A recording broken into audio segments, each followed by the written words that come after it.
जैसे ये क्वेश्चन देखो बच्चों, इजी सा एग्जांपल लिया है, एक पॉइंट पी है जो इलिप्स पे है और इलिप्स पे ऐसे भाग रहा है। 9th 10th के बच्चे घबराए नहीं, इलिप्स मतलब एक एग जैसा होता है, सर्कल जैसा ही होता है, बस थोड़ा सा डिस्टॉर्टेड है। तो पॉइंट पी ऐसे ऐसे ऐसे ऐसे भाग रहा है। अब पॉइंट पी भाग रहा है तो पीएबी ट्राइंगल के बहुत सारे बन सकते हैं। एक इधर होगा पॉइंट पी तो ऐसा बन जाएगा ट्राइंगल, एक इधर होगा तो ऐसा बन जाएगा, बहुत सारे बन सकते होंगे। वो कह रहा है कि वो वाला पॉइंट पी ढूंढ के बताओ जब इस ट्राइंगल का एरिया सबसे ज्यादा होगा। और कोई कैलकुलेशन नहीं करनी है, बस बता दो वो पॉइंट किधर है, लोकेट कर दो। ऐसे बहुत सारे पॉइंट पी होंगे। ए और बी जो है दो फिक्स पॉइंट है, ए बाहर है बी अंदर है, पर पीए भी ट्रायंगल का एरिया में मैक्सिमाइज कर। अब एक चीज सोचो, ऐसे क्वेश्चन हमने बच्चों बहुत बार देखे हैं बुक्स में, अपनी मॉड्यूल्स में, टेस्ट सीरीज में, असाइनमेंट्स में, जिसमें होता क्या है कि पॉइंट पी तो किसी कर्व पे ट्रेवल कर रहा होता है और हमें करना क्या होता है कि उस पॉइंट पी पर कोई क्वांटिटी डिपेंड कर रही होती है, something which depends on point P, उसे मैक्सिमाइज और मिनिमाइज करने को कहते हैं कि पॉइंट पी इस पे जा रहा है बताओ उसको मैक्सिमाइज करो, पॉइंट पी इस पे जा रहा है बताओ इसको मिनिमाइज करो। इस तरह के क्वेश्चंस आते हैं। अब एक चीज सुनो, वो जो समथिंग जो पॉइंट पी पे डिपेंड कर रही है ना, वो कुछ भी हो सकती है, इट कैन बी एनीथिंग। वो एरिया ऑफ ट्राइंगल हो सकता है जैसे मैंने पीएबी का बोला, वो पीए प्लस पीबी भी हो सकता है, वो ये कहे कि this distance plus this distance को मिनिमाइज कर दो मैक्सिमाइज कर दो। वो ये एंगल भी हो सकता है, एंगल एपीबी, इन दोनों लेंथ का डिफरेंस भी हो सकता है, खाली पीबी भी हो सकता है, एक्चुअली कुछ भी हो सकता है। आपके जेई के सिलेबस में वो इस फंडे से हो जाए, तो जो जेई का स्कोप है उसके लिए मस्त चलेगा ये फंडा, जो हम फंडा भी सीखने वाले, बहुत प्यारा पप्पी का फंडा। अब इधर देखिए, जब बात पप्पी की हो रही है तो definitely we'll have to define two things, Romeo and Juliet. अब ये रोमियो और जूलियट क्या है उसको समझते हैं। सबसे पहले हम समझते हैं जूलियट। भाई जिस कर्व पे पॉइंट पी ऐसे मूव कर रहा है ना, और जो फिक्स कर्व है उसको हम जूलियट बोलेंगे। तो जो क्वेश्चन से मैंने शुरुआत की उसमें जूलियट कुछ नहीं है, इलिप्स है। रोमियो क्या है? रोमियो वो कर्व है जो, वो जो समथिंग जिसे हमें मैक्सिमम करना था या मिनिमम करना था, जैसे इस केस में ट्राइंगल के एरिया को मैक्सिमम करना था, तो जो ट्राइंगल का एरिया अगर इक्वल टू लैम्डा है और लैम्डा, उस लैम्डा के लिए जो शेप बनेगा वो रोमियो होगा। थोड़ा अजीब लगा, मैं बताता हूं, देखो समझो बात को।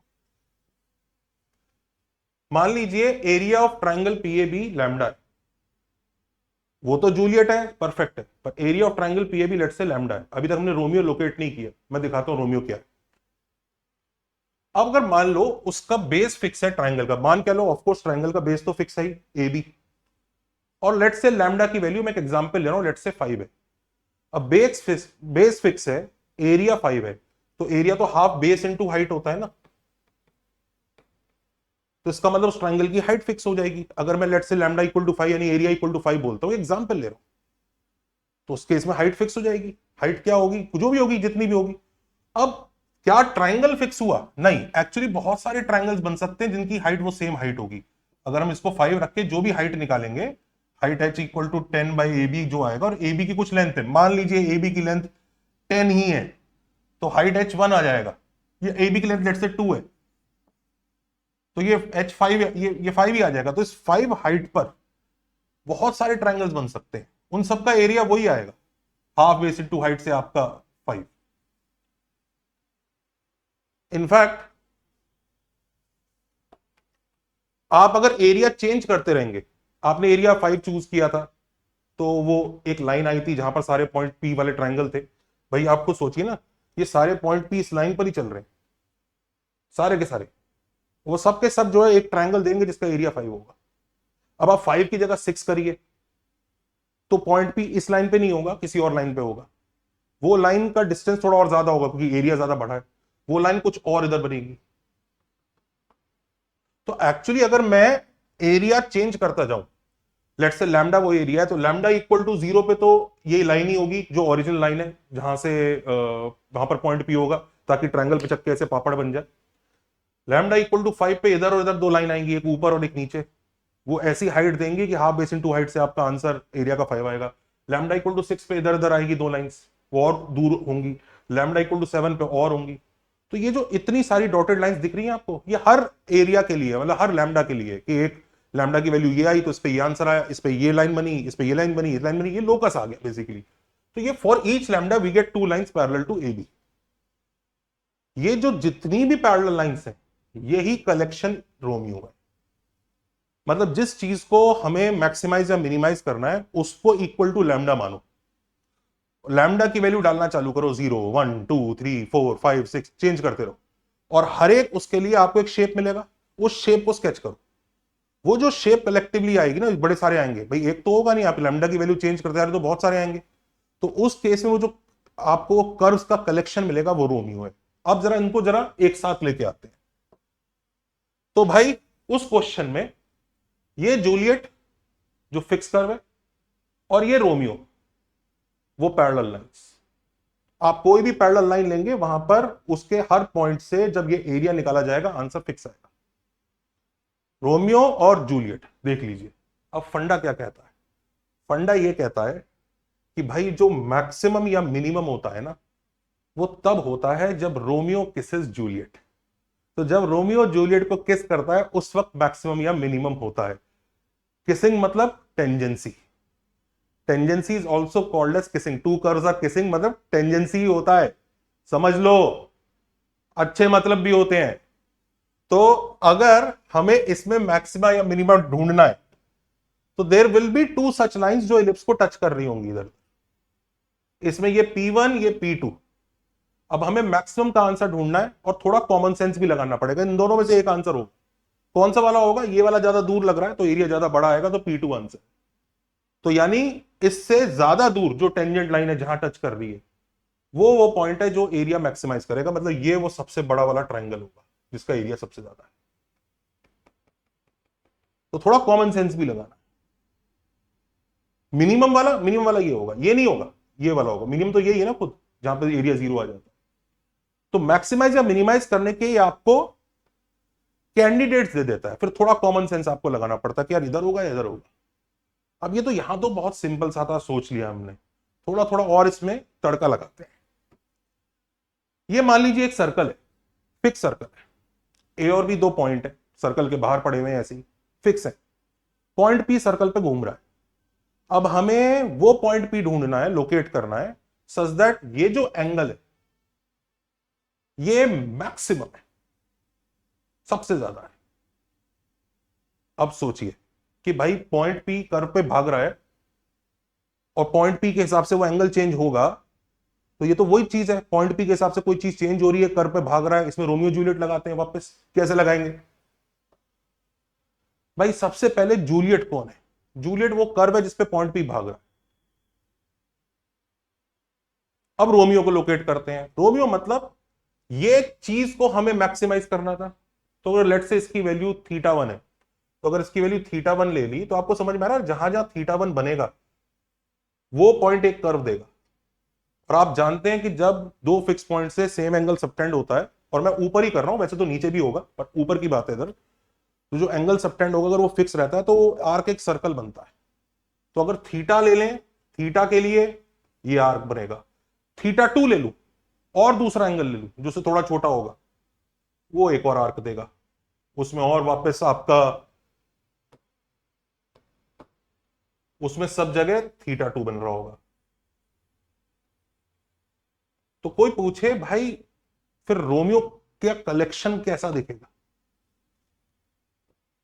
ऐसा दिखेगा कि उन दोनों पॉइंट से ऐसे बहुत सारे आर्क्स बन रहे होंगे, और क्योंकि सर्कल ऊपर है तो मैंने ऊपर ही बनाया, नीचे भी बन रहे होंगे क्योंकि एंगल नीचे भी सबटेंड हो सकते हैं, तो सर्कल ऊपर इसलिए ऊपर ही बनाए गए।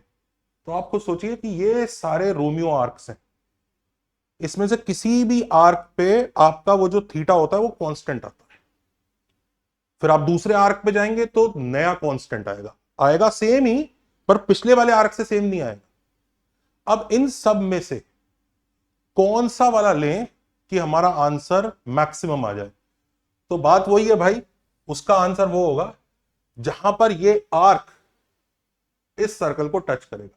और ऐसे दो बन सकते हैं, तो ये वाला और आई थिंक एक शायद बाहर वाला, और आप दोनों को ही डायग्राम बना के देख सकते हैं, ये वाला एंगल ज्यादा बड़ा है, ये वाला एंगल थोड़ा छोटा है। तो P1 is the answer which gives maximum and P2 is the answer which gives minimum. तो हम बड़े आराम से लोकेट कर सकते हैं जहां पर ये दोनों सर्कल आपस में एक दूसरे को टच करेंगे।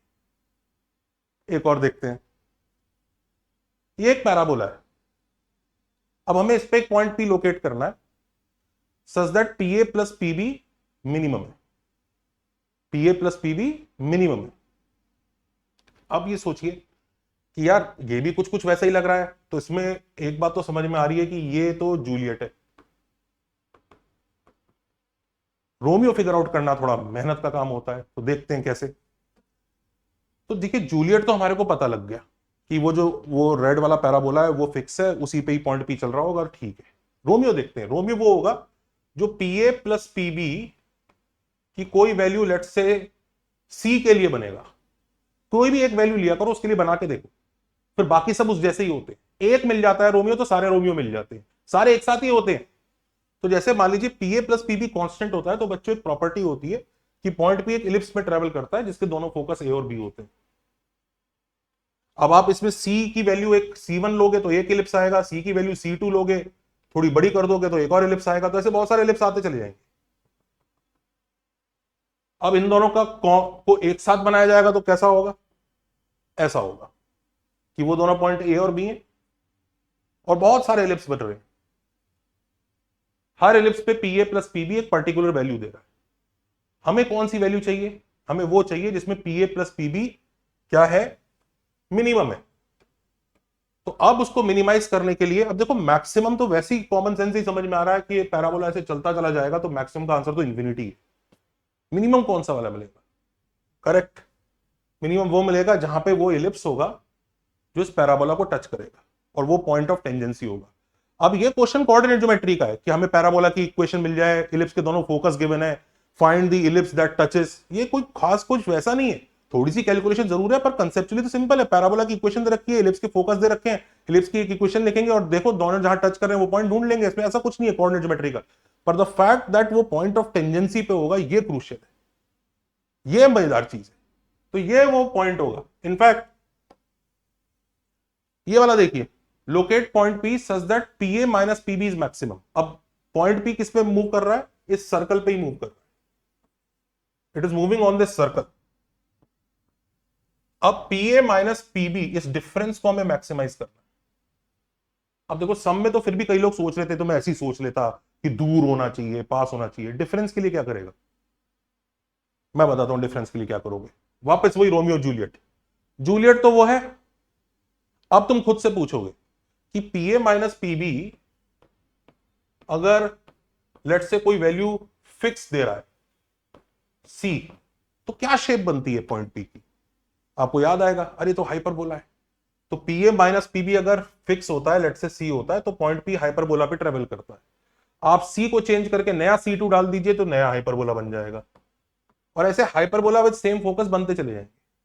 अब इन दोनों चीजों को सुपर इंपोज कीजिए, जैसे ही आप सुपर इंपोज करेंगे तो ऐसा खेल आ जाएगा कि ए और बी फोकस पे बहुत सारे हाइपरबोला होंगे, उसमें से कौन सा वाला हाइपरबोला हमारा आंसर देगा मैक्सिमम के लिए। एक्चुअली एक हाइपरबोला ऐसा होगा जो उसको इधर से टच करेगा, और एक हाइपरबोला ऐसा होगा जो उसको उधर से टच करेगा। तो आपको ये वाला जो होगा ये मैक्सिमम आंसर देगा, क्योंकि खुद देखो इसमें पी भी छोटा है और पी ए काफी बड़ा हो गया, इसमें दोनों का साइज ऑलमोस्ट सिमिलर ही नजर आ रहा है। तो थोड़ा सा कॉमन सेंस लगाना पड़ेगा।